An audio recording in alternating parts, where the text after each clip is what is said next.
Hello students, in this video session I will explain you the theory behind bilinear transformation because you have already used bilinear transformation in converting analog filter into digital filter. What exactly is bilinear transformation?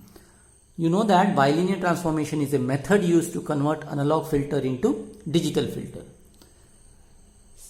or h of s is converted into h of z using bilinear transformation. Now what exactly you are doing in bilinear transformation? Wherever s is there in h of s equation, you will be substituting 2 by t 1 minus z raised to minus 1 divided by 1 plus z raised to minus 1. That's what you are doing, isn't it? Let us derive out this equation. So as to start with, I shall take a differential equation d by dt of y of t is equal to x of t. This equation I will take, equation 1. Let us apply Laplace transform on both sides. You know that there is differential equation d by dt of y of t. That's why if I apply Laplace transform, it becomes s into y of s is equal to x of t converted into x of s. Let us consider this as equation 2. Now, so as to find the time domain equation of y of t, I shall integrate this equation between two successive intervals. Okay. Integrating equation 1 between n minus 1 into t to nt. Okay. Integrating equation 1 between t minus 1 or n minus 1 into t to nt. That means it is successive intervals. The difference between n minus 1 into t and nt is obviously t. Okay, let us do that. That means n minus 1 into t nt of d by dt of y of t is equal to n minus 1 into t n into t nt that of x of t. Equation 1 I am just integrating between two intervals. Okay, let us continue at this point. Okay, now you know that this d by dt of y of t I am integrating. That means I want a dt here is equal to integration dt here. Okay, if I do this, obviously dt cancels. Integration of dy of t is y of t. Okay, y of t is equal to n minus 1 into t and t that of x of t. Y of t between two intervals, n minus 1 into t and nt. Okay, hence you know that y of nt minus y of n minus 1 into t is equal to this side. See, this side I am specifically using a triangle integration. I call it as a triangular integration. Triangular integration means I will move from one point to the next point, that is n minus 1 into t to nt in a straight line manner, so that I will use this base and height as my moment. The base obviously is t, the difference between two intervals. Okay, and the average height, or you know that in triangular how you will find area, half base into height, isn't it? With the same formula I will use that integration techniques. Hence here what happens is upper integral is x nt plus lower integral is x of n minus 1 into t divided by 2. Okay, this is average height into the base. Base is t here between two intervals. That's what I have done. Now y of nt I will take it as y of n. Okay, I will take it as y of n minus y of n minus 1 into t. I will take it as y of n minus 1 because t is common here, is equal to x of nt. I will take it as x of n plus x of n minus 1 t. I will take it of x of n minus 1, okay, divided by 2 into t, okay, into t. Now I have, see here, in this side, one side, I have applied the normal integration. Another side where x of t is existing, no, there I have applied the triangular method of integration. You have to be very careful here. X of nt plus x of n minus 1 into t divided by 2 into t. This is the way I have applied the triangular integration method, okay, or sometimes it is trapezoidal rule we call it as, okay. Hence this is what is happening. Let us apply the z transformation on this. Applying z transformation. I took this into digital domain. Applying z transform on above equation. Above equation. What happens? Y of z minus z raised to minus 1 y of z. You are aware of this. X of z plus z raised to minus 1 x of z, okay, into t by 2 constant, okay. Now you keep y of z outside. Y of z into 1 minus z raised to minus 1 is equal to x of z you keep outside. It becomes 1 plus z raised to minus 1 into t by 2, okay, into t by 2. Now let us bring this to the other side so that it becomes, see, I will bring everything here. One side only x of z will remain. In that case 2 by t 1 minus z raised to minus 1 divided by 1 plus z raised to minus 1, okay, this 1 plus z raised to minus 1 came to denominator, into y of z is equal to x of z, okay, is equal to x of z. This you take it as equation 3. Equation 3. Let us compare equation 2 and 3. Why equation 2? Because it is there in S domain. Why equation 3? Because equation 3 is there in Z domain. Let us compare these two equations. If you compare intact, wherever x is there, x is here. Yes, no problem, right? Why? Wherever s is there, there 2 by t 1 minus z raised to minus 1 divided by 1 plus z raised to minus 1. Hence, comparing equation 2 and 3, what I got? Finally, I got that s is equal to 2 by t 1 minus z raised to minus 1 divided by 1 plus z raised to minus 1. This equation I derived out. That's what is the relationship between s and z in case of bilinear transformation. Okay, this is very important. This is the relationship between s and z. Okay, keep it in mind how I derived it. Sometimes derivation may be asked. Okay, how I derived is d by dt of y of t is equal to x of t. I applied Laplace transform. Okay, and I integrate between two intervals n minus 1 into t and nt. When I integrated, I got this. Other side, I have applied trapezoidal rule of integration. Okay, this is important. This is how I derived out bilinear transformation equation. Okay, keep it in mind. Let us go ahead with the theory where I will show you how S domain is transformed into Z domain. Continuing from the previous board, let us understand mapping between S domain and Z domain. What is the meaning of mapping? Say we are having S domain one side and Z domain on the other side. S domain analog filters are there, Z domain the corresponding digital filters are there. And in bilinear transformation, the relationship between S and Z is given by or defined by S is equal to 2 by t 1 minus z raised to minus 1 divided by 1 plus z raised to minus 1. That is equation 1. Now you know that S is equal to sigma plus j omega. It's a complex domain. Real part is there, imaginary part is there, as given by equation 2.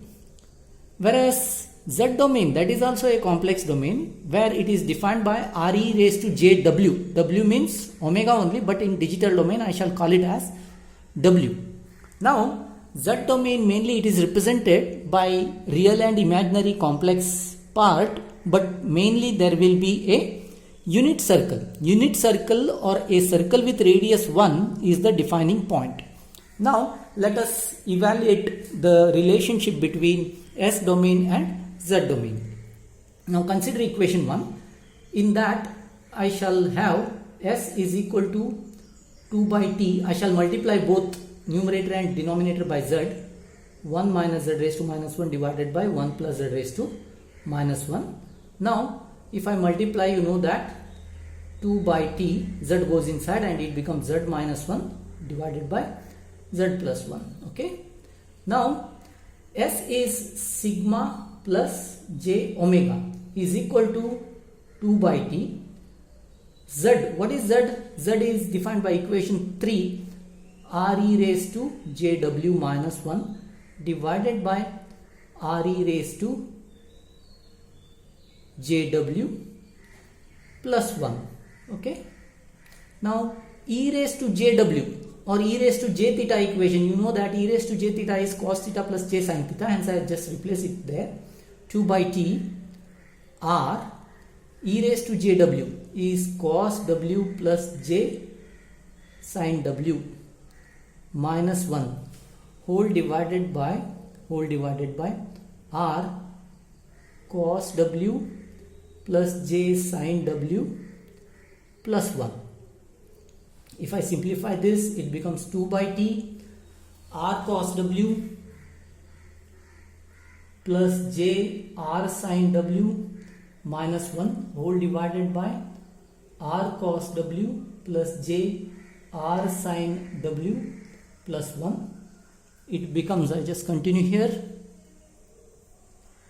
2 by T R cos W minus 1 plus J R sin W whole divided by R cos W plus 1 plus J R sin W. Right? I just simplify this by taking out the complex at the denominator, hence 2 by T R cos W minus 1 plus J R sin W whole divided by R cos W plus 1 plus J R sin W multiplied by conjugate of this R cos W plus 1 minus J R sin W whole divided by R cos W plus 1 minus J R sin W. Now take this inside and then a long equation will result there, and then if you simplify this, obviously you will get R square minus 1. If you simplify this, I will write this final result. This is very important for us. R square minus 1 plus J 2R sin W whole divided by R square plus 2R cos W plus 1. Now that's what is the resulting. But one side you are having sigma plus j omega. I will just remove out complex real and imaginary. Sigma plus j omega is equal to 2 by T R square minus 1 whole divided by R square plus 2R cos W plus 1 plus J 2R sin W whole divided by R square plus 2R cos W plus 1. Let us compare real part,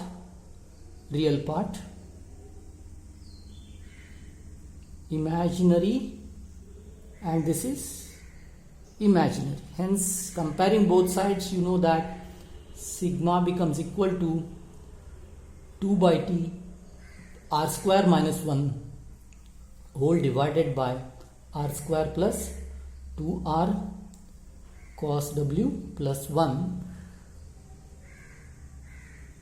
and omega is equal to 2r sin w, and that 2 by t is there, that 2 by t factor is there because it is common. 2 by t 2r sin w whole divided by r square plus 2r cos w plus 1. Okay, this is what is the relationship. Now why exactly this is important? This gives us mapping between S domain and Z domain. What is the meaning of mapping? Say if you are considering any point here in the S domain where it is transformed. Say you have considered one point here, okay, which is there in the left half plane, which is negative. Say negative S domain point where it is transformed, whether it is inside the unit circle or outside unit circle or on unit circle. This becomes very important for us because the mapping from S domain to Z domain gives us some idea of stability between the filter which is transformed from S domain to Z domain. Hence, we should understand the mapping between S domain and Z domain very clearly. This is the relation. The real part of S domain is equal to 2 by t r square minus 1 divided by r square plus 2r cos w plus 1. Okay. With this, we shall map points from S domain to Z domain. Let us do that. Hello, continuing. Let us understand mapping between S domain and Z domain for different points. Okay. You already know that the relation between sigma, that is real part of S domain, and r is given by this equation. Let us consider first in Z domain a point A which I have just pointed it here, or point number 1, okay, which is within unit circle. That means first case what I am considering is a point r is less than 1. When r is less than 1, what happens? It is within unit circle. That is one thing, as I marked with red sketch pen. When r is less than 1, what happens in this equation? R square minus 1. R square becomes smaller than 1. Hence, totally sigma becomes negative. That means a point within unit circle becomes a negative point when it goes to S domain. That means you see here I have pointed out point A in the left half side of the S domain. That means this side, negative side I have marked. The meaning is the same meaning I can deduce in this way. If a point in S domain is negative, then where it is transformed? It is transformed within unit circle. Okay, that's the meaning as I explained by point number 1. If a point A which is within unit circle of Z domain is transformed into a point sigma less than 0 or to the left half plane of the S domain. Okay. Second point is, let us consider r greater than 1. R greater than 1 means what? It is outside unit circle. That means point B, as I marked, point B, green. Okay, where this point is transformed. See, when r is positive and more than 1, what happens? R square becomes positive and larger than 1. Obviously, sigma becomes positive. Sigma becomes positive means what? It is transformed into the right half plane, as I marked as point 2 here. You see, point 2. That means a point outside unit circle in Z domain is transferred to S domain to the right half plane or to the positive side of the S domain. That's what I have explained with point 2 here, that if a point B is considered with r greater than 1, which is outside unit circle in Z domain, is transformed into a point sigma greater than 0 or to right half plane of the S domain. Okay. Now, third point is, let us consider r equal to 1. R equal to 1 means what? on the radius or circumference of the unit circle, as I marked with pink here, third point C, okay, C point. Where that C point is going with sigma is equal to 0. Sigma becomes 0, r square is 1, 1 minus 1 is 0, sigma becomes 0. Sigma becomes 0 means what? It is j omega axis. That means if you consider any point in z domain which is on the circumference of the unit circle, that is transformed into a point which is on the j omega axis. Okay, that's what I explained with the third point.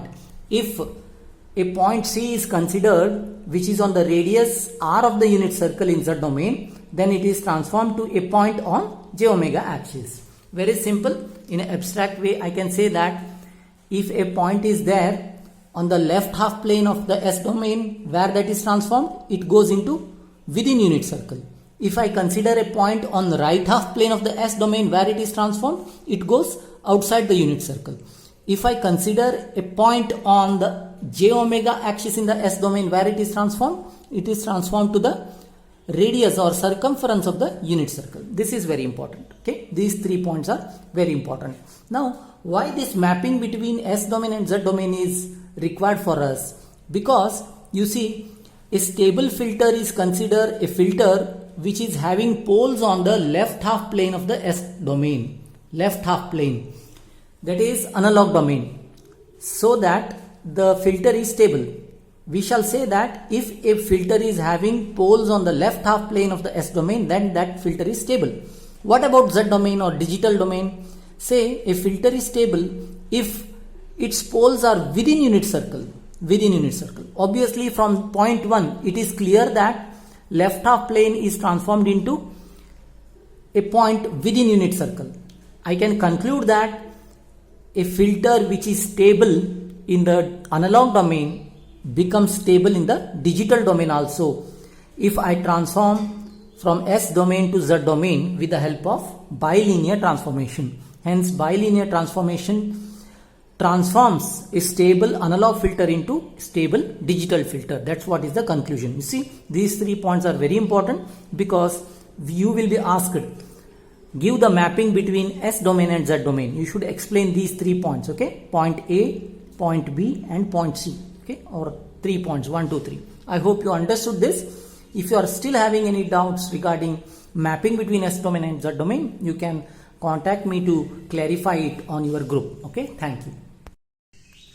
Now let us derive out the relationship between sigma, omega and W, where omega is the frequency in S domain and W is the frequency in digital domain.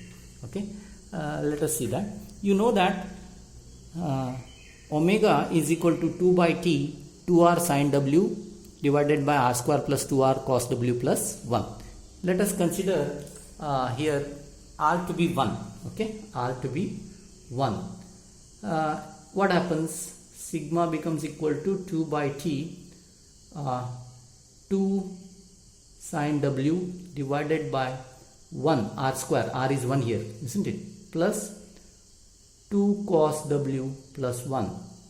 Or you can say that it becomes 2 by T 2 sin W divided by 2 plus 2 cos W. Here 2 by T, 2 you can keep outside and cancel it out. Hence it becomes sin W divided by 1 plus cos W. You know that sin W divided by 1 plus cos W is tan W by 2. Hence it is 2 by T tan W by 2 sigma. Okay, this is what is the relation which you have used. This is called as pre-warping. This is called as pre-warping. What is the meaning of this pre-warping? You see, let us find what is W here. W becomes equal to T by 2, isn't it? W becomes equal to T by 2 or 2 tan inverse of omega T by 2. That's what is the relationship between W and omega. If I plot it up, plot it up, what happens is as omega t increases, it wraps up to pi only. It cannot go beyond pi. Similarly, negative side, it can be maximally minus pi. Hence, there is linear relationship between omega and w only at the start. As omega increases, what happens? It becomes non-linearly transformed. Say a very large omega is transformed into pi only. It cannot go beyond this. This is called as pre-warping. Okay. Hence, pre-warping means a larger value of omega in analog domain is transformed into pi when it goes into digital domain. Hence, there is a non-linearity exists here. This is one of the non-linearity exists between what? Phase relationships or frequency relationship. Okay, that's what is one of the disadvantage of bilinear transformation. Okay, pre-warping happens here. That's the relationship between sigma and w I had derived out, and this is the graph where omega t is transformed into w in this manner. Okay, starting only there is linearity here, and after that a non-linearity exists. Okay, this is important relationship between sigma frequency in analog and w the frequency in digital domain. Okay, right, you can derive out these equations and look into these all three different things. Very important is the previous board where I explained you the mapping from S domain to Z domain. Okay, thank you.